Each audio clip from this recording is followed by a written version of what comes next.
Hello. So we are going to start with our new part in this unit one, that is interdisciplinary science, engineering, and management. So first we have to see what is interdiscipline. So interdiscipline basically means an organizational unit involving two or more academic disciplines. Means the disciplines are there in the academia like mechanical engineering, electrical or civil engineering, medical or something like chemistry and social science as well, arts, humanities. So these are the disciplines in academic field. And when the two or three academic disciplines work together, then we can say it's a interdiscipline. Then there was some dedicated journal for these interdiscipline topics. So journals, conference, or university department works for them. And there are three basically level of disciplinary things like multidisciplinarity, interdisciplinarity, transdisciplinarity. So the every different author had tried to explain these keywords on their own terms. For example, multidisciplinarity could be said as plurally disciplinary labels. So what does that mean? It tries to draw some knowledge from different disciplines, but stays within their boundaries. Means if you are working on the mechanical engine, then you stay within the mechanical engineering and try to do something computational data analysis. But you are doing targeted only for mechanical engineering. That's it, and not about computer science. You are just playing and using the tools of computer science, and you are not interested to do anything for the computer science, and you belongs to the mechanical engineering. This is an example for this multidisciplinarity things. So, and you can have multiple domains as well, like you can have electrical, you have mechanical, you have computer science, but you will stick only to the your own domain. So you study well with computer science, study well with electrical, but you stick with one thing. And interdisciplinarity, like cross-disciplinary level analysis, synthesis, harmonizing links between disciplines. So there, this interdisciplinary means two, three different domain persons are coming together and they are trying to find out some links between the two, three different domains. And this is interdisciplinary thing. And this is very common thing which exists. What happens in multidisciplinarity? So it's like four different engineer came from four different background and they stick with their own domain. Mechanical engineering with mechanical engineering, civil with civil, electrical engineering engineer with electrical, and computer science with computer science engineering. So they have their specialized domain in multiple multidisciplinarity, and they try to focus on more on their own domain. But in case of interdisciplinarity, they have the same objective, one objective, and they try to intermingle with each other. So they keep on going into the different field with each other as much as possible so that they can solve an objective. So the third one is transdisciplinarity, where you'll have the discipline forming level integrates and transcends transitional traditional boundaries. For example, so they have a fixed boundaries, means four domains would have fixed boundaries, and they try to align those topics, two different topics, three different topics with certain boundaries, and they will not let uh, influence one domain to another domain too much. So this is something like they actually draw the definition. So that Shakespeare said what is in the name, so we don't have to go much deeper into the names. These multidisciplinarities, interdisciplinarities, or transdisciplinarities are actually having intermingled definitions, and different author had explained in the different terms. For example, we'll see the second way of defining this. Intradisciplinary matlab means it's a simple working within a single boundary. So single discipline, and it's a simple thing. Cross disciplinary means that viewing one discipline from the perspective of another, and the multidisciplinarity was defined as people from different disciplines working together with each other, drawing some disciplinary knowledge. And then interdisciplinary was defined as integrating knowledge and methods from different disciplines using a real synthesis of approach. So there could be multiple definitions of all these things which looks alike to each other. And similarly, transdisciplinary means creating a unit of intellectual framework beyond the disciplinary perspective. So we don't need to go much deeper into the definitions because these are much alike of each other. So that's why only interdisciplinary thing was popular, and you can say intradisciplinary is also popular, like single discipline and interdiscipline. And the rest of the definitions are just for the study of the linguistics, means the persons who study the language, and they study about all these things in detail, and they try to keep on defining these definitions according to their own proposals, and there is no hard and fast rules for these definitions. So the interdisciplinary in systems engineering are like interdisciplinary is first it is an adjective, and then these are the three different definitions that was being said about systems engineering, which actually involved the keyword of interdisciplinary. So how the interdisciplinary fits in the systems engineering, we'll see with these three definitions. So first says that an interdisciplinary approach that encompasses the entire technical effort and involves into and verifies an integrated and life cycle balanced set of system, people, product, and process solution that satisfies customer needs. So it's an interdisciplinary approach, means different fields are working together for the technical effort, for the verification of integration happened into the different domains, life cycle of that system analysis, and that product was being developed and processed. So these are the things that are required for the systems engineering that actually uses interdisciplinary knowledge of technical efforts.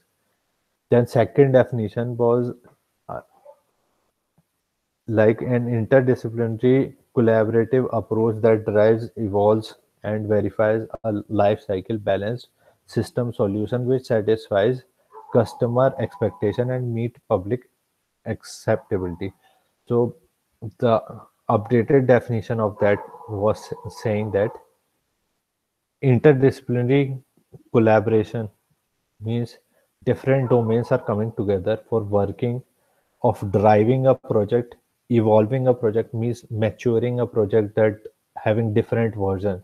Then they are verifying means testing the project, a life cycle balanced. So they try to do all these things, and thus you'll meet the acceptability of the customer.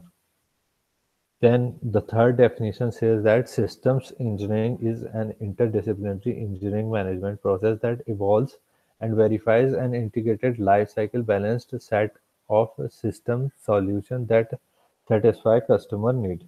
So again, the similar definition was like they third definition was being inferred from the first two definitions, like it's an interdisciplinary domain. Systems engineering is an interdisciplinary field or domain that actually process for the evolving a project or verifying a project life cycle and integrating different components working together for the balanced customer need that will satisfy that customer.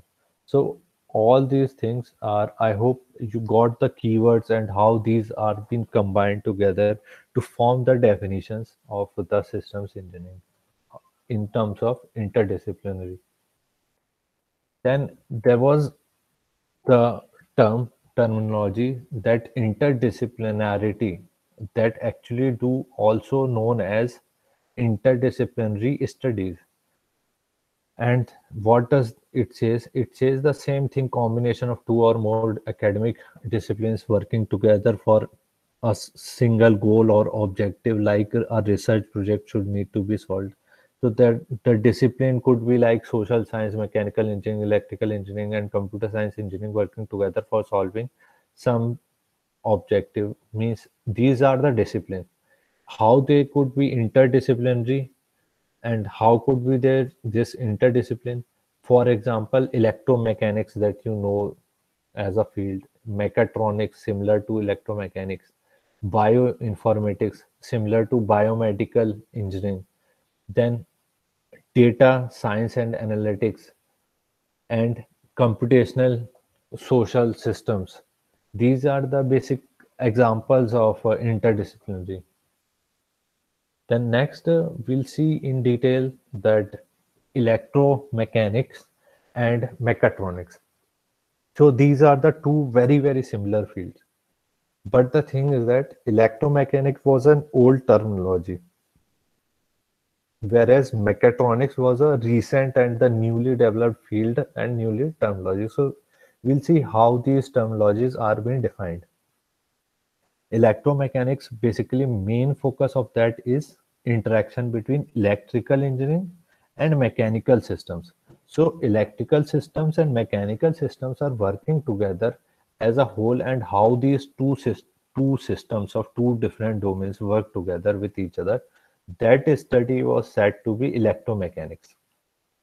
Then you'll have another form of study, mechatronics, which actually focuses and having the advanced form of electronic and electrical and mechanical engineering working together.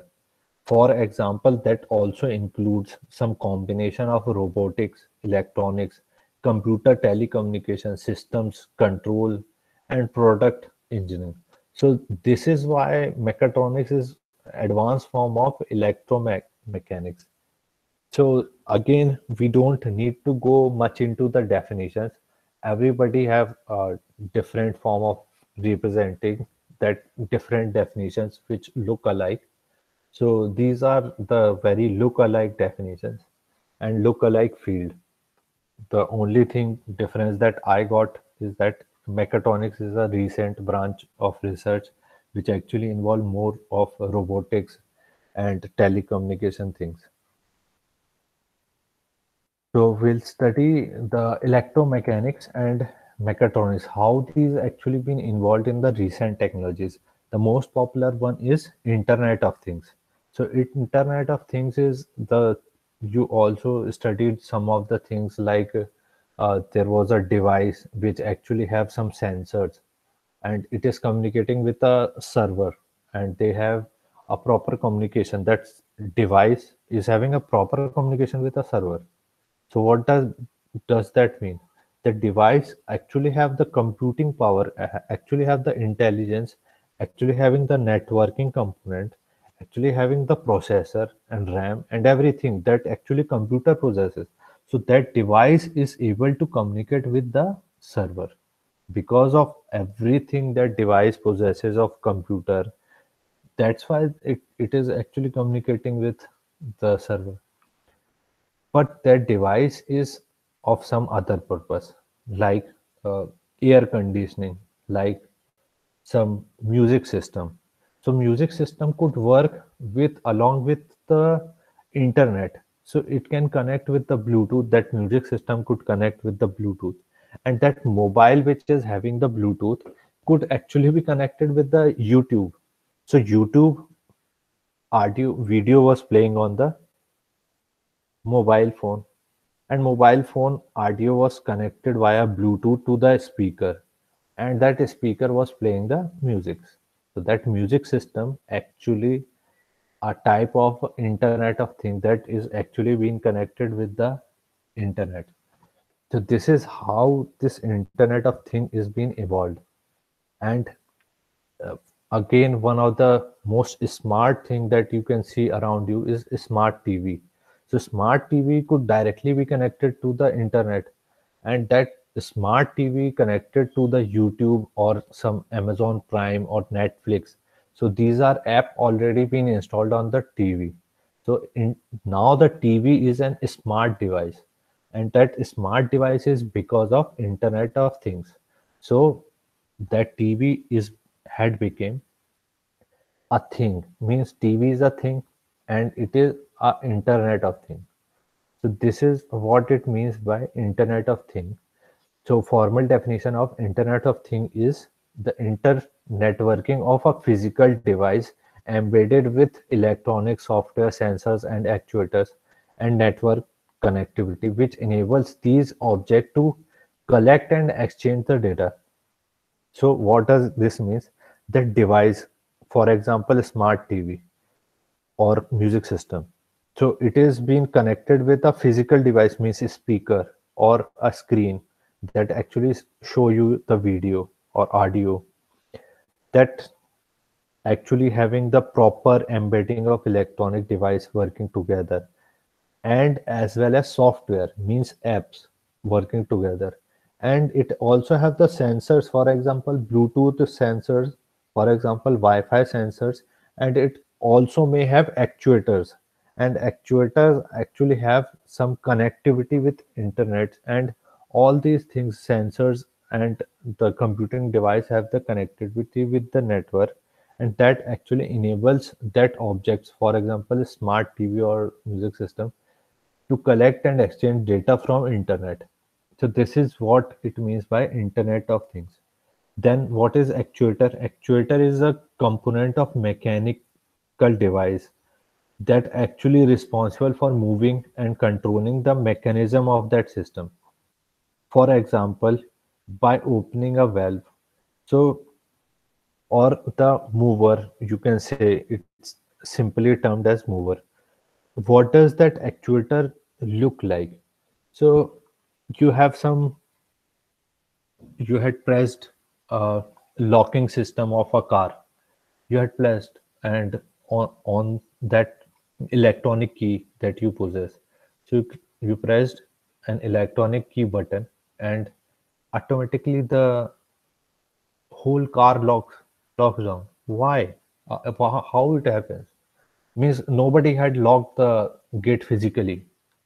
Did you lock anything? You had rotated the key. No. How it happens? From where that mechanical thing comes in, and that lock rotate, and that rotation of that lock would actually lock that door. How that rotation of that iron, I'm talking about the iron material that has been rotated and been locked, means the door iron is locked with the iron of that car, and thus your car has been locked. From where that all these things happens? You had just pressed a key in your hand, and everything of your car locked down. So this happens with the signals and sensors. So the signal that you pressed in your hand with your key goes to the car, and car had a sensor along with a signal receiver. So that signal receiver receives that locking. Okay, lock the car. Automatically that sensor tells the actuator. Actuator was a mechanical device which actually rotates that iron from one end to another end, and thus the door iron is locked with the car iron. Thus your door has been locked. So this is the effect of actuator, which is a kind of component, which is a mechanical component. You can see you had pressed button, which is an electronic device, and the signal goes via telecommunication that the car door should be locked. Then the car door has been locked, and the sensor will start saying that the actuator that you lock the system, you lock the door. So the actuator is the one who actually moves that iron from door to the car, and the car door and the car has been locked. Yeah. So this is the effect of actuator. So actuator is a real component which actually works and responsible for moving and controlling the mechanical system, that the iron that I am talking about. So it is also called as a mover, and actually helps to opening and valve. So you can further go study about the actuator. It depends on you, and the actuator was just part of this small definitions. And actuator actually requires control signals and source of energy. So electrical energy is obviously needed, because without energy you can't move a mechanical device. So the energy device is required. Signals that I told sensor would supply to the actuator would required. So what is sensors? Sensors are the device or the module or the machine or subsystem whose purpose is to detect an event or changes in its environment. For example, you press the key in your hand and automatically car receives a signal. So who actually inside that car receives the signal? It is the sensor. What type of sensor? Bluetooth sensor. It could have Wi-Fi sensor. So that Bluetooth sensor actually receives some signal.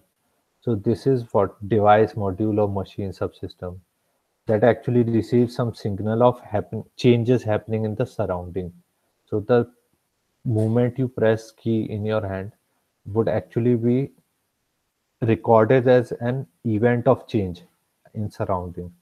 Then that information has been recorded by the sensor in terms of electronic, and then frequently a computer start processing. Means inside that sensor, once it has received the senses that something change has happened, the electronic device or a computer you can say, or a processor you can say, start working and start processing.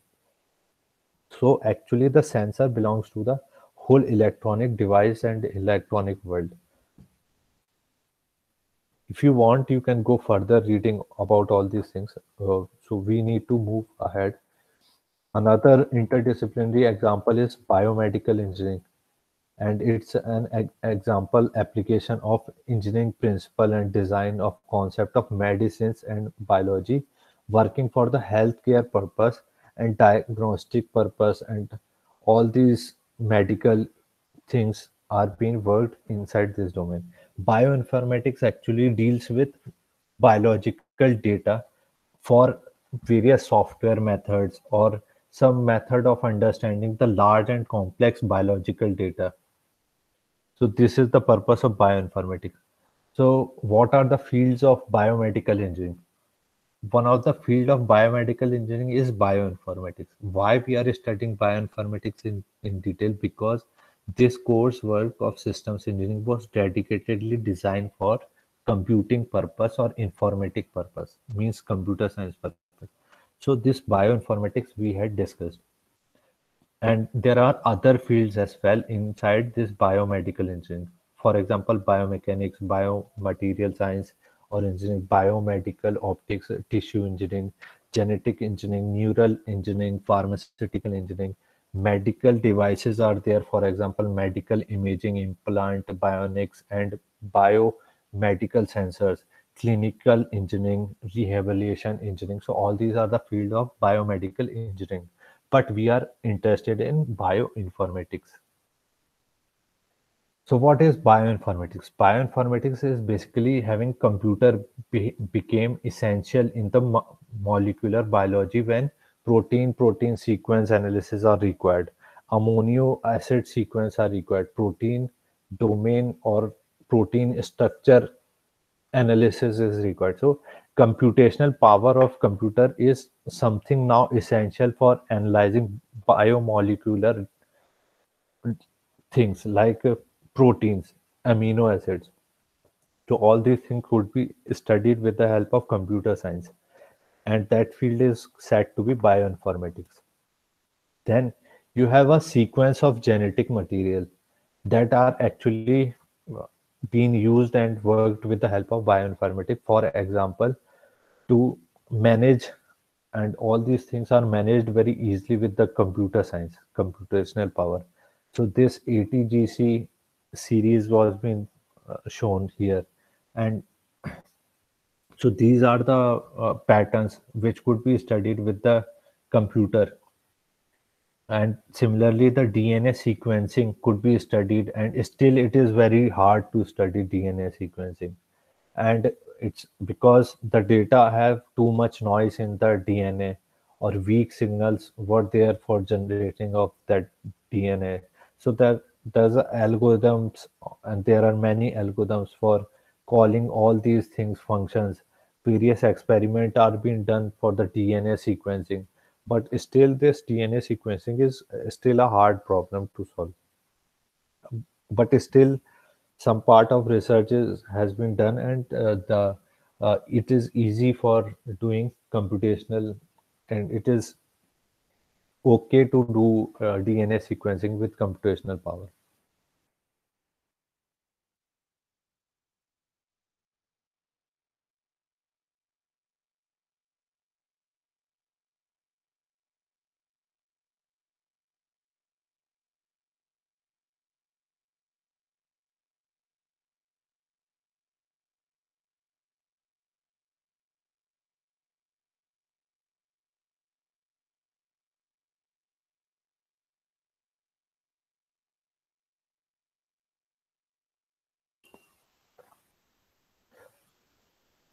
So in this slide we can see BME, biomedical engineering, uh, working along with bioinformatics. How it is working? So biomedical engineering actually generating the protein sequences. How it is generating? It is generating thousands of tens of thousands of three-dimension protein structure with the help of X-ray and protein NMR spectroscopy. So with the electronic devices, you can have a sequence of structure of a protein structure.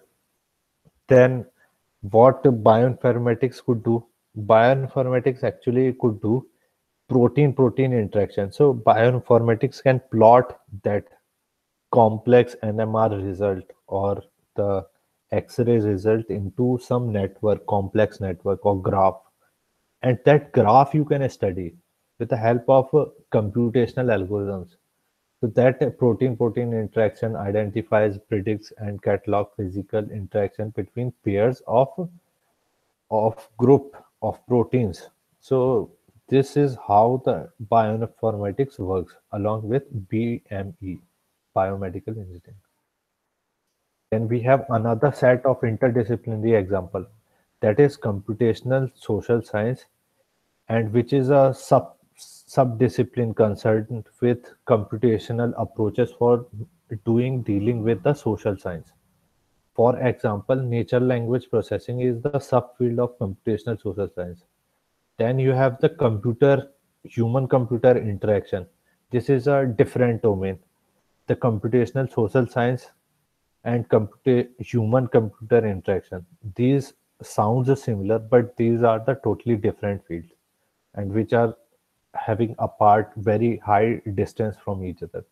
First one, computational social science, actually deal with social science, means multiple human societies, how they are behaving on the social media, Twitter, LinkedIn, Facebook. So these are the, and nature language, like traditional books, religionist book, how these are being working. So these type of studies are inside computational social science.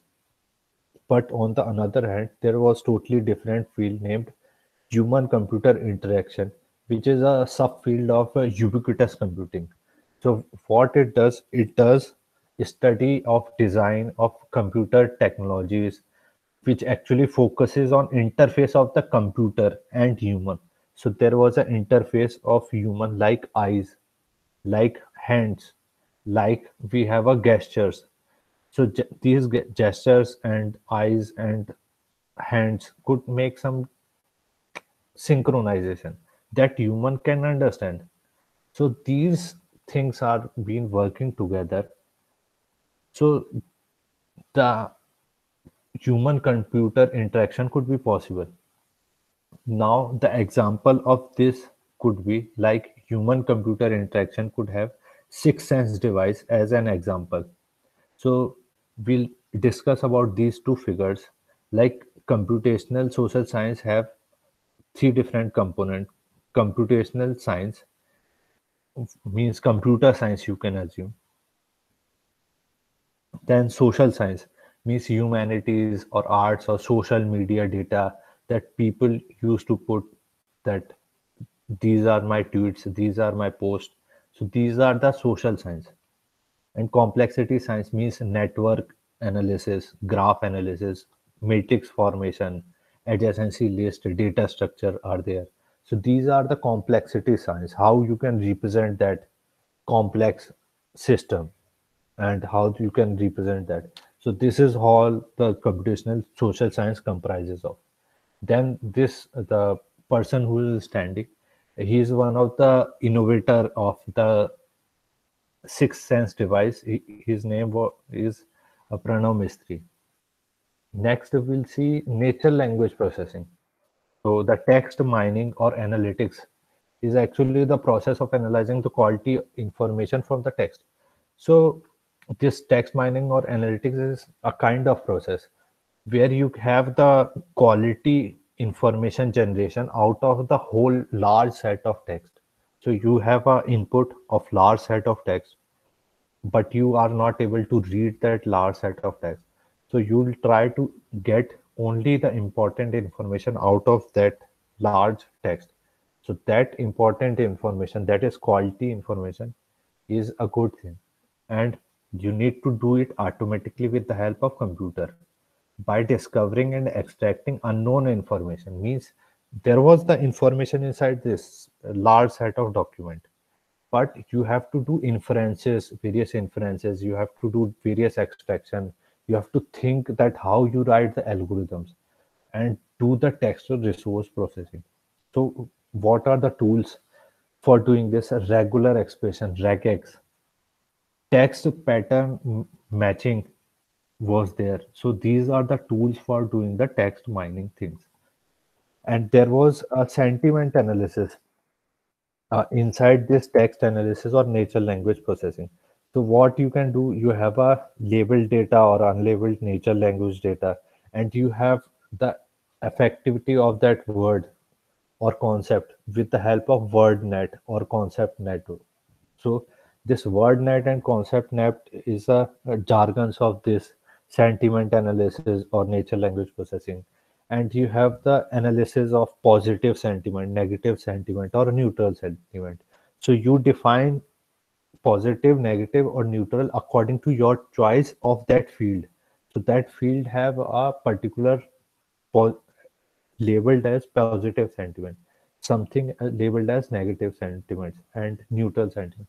So it depends on the perspective whether you see it as a positive or negative or neutral. There was no fix or any boundaries for defining anything about positive, negative, or neutral. So because all these things are fuzzy and they have a different variation of defining something as positive, something as negative, something as neutral. So this is what natural language processing. We are at just the beginning of this natural language processing. We are not going in detail of this. And another thing that we had discussed, six sense device, that is based upon the gesture-based wearable computer systems, which was being developed at MIT Media Lab. So Six Sense device is the name of the product being developed by MIT Media Lab for gesture-based wearable computer system for the human-computer interaction, which was being first invented as Steve Mann in 1994 as a concept and 1997 as a headphone gesture interface. Then in 1998, neck phone version. Then the main important innovator, Pranav Mistry, also from MIT Labs, he actually in 2009 had developed both hardware and software for the head one and neck one device. and that version was available as a open source and available on the for the gesture recognition. Next, we'll see his video how he had developed.